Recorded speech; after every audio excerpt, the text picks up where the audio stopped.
கவனிங்க.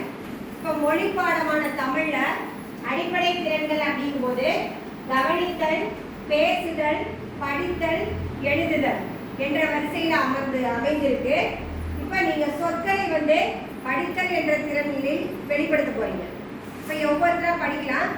நீங்க எடுத்து படிங்க. அட்டை கொடுங்க பார்க்கலாம். சத்தமா படிங்க.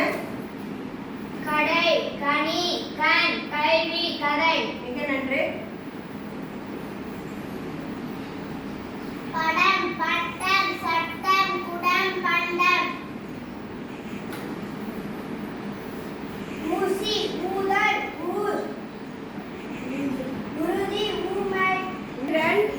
We are going to read some words according to the alphabet.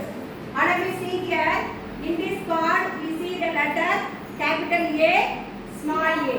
For this, apple, ant, axe.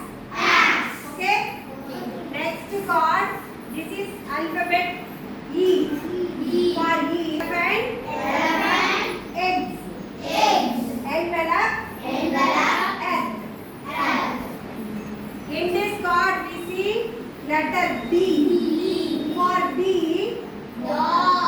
dog. Drum, duck, doll. Okay?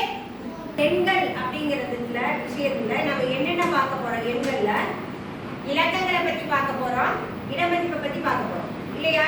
இப்போ ஒரே ஒரு எண்கள் மட்டும் இருக்கிறது ஒரு இலக்க எண்கள். அதே பத்துக்களும் ஒன்றுகளும் சேர்ந்து வருவது இரண்டு இலக்க எண்கள். அதே போல இரண்டோடு மூன்றாவது நூறுகள் சேரும் போது மூன்று இலக்க எண்கள். நான்காவது இடமதிப்பான ஆயிரங்கள் சேரும் போது நான்கு இலக்க எண்கள். இப்ப இந்த எண்ணை நான் ஒரு நியம வடிவில் உருவாக்கி இருக்கிறேன். இந்த எண்ணை நீங்க படிக்க முடியுமா? படிச்சு சொல்லுங்க.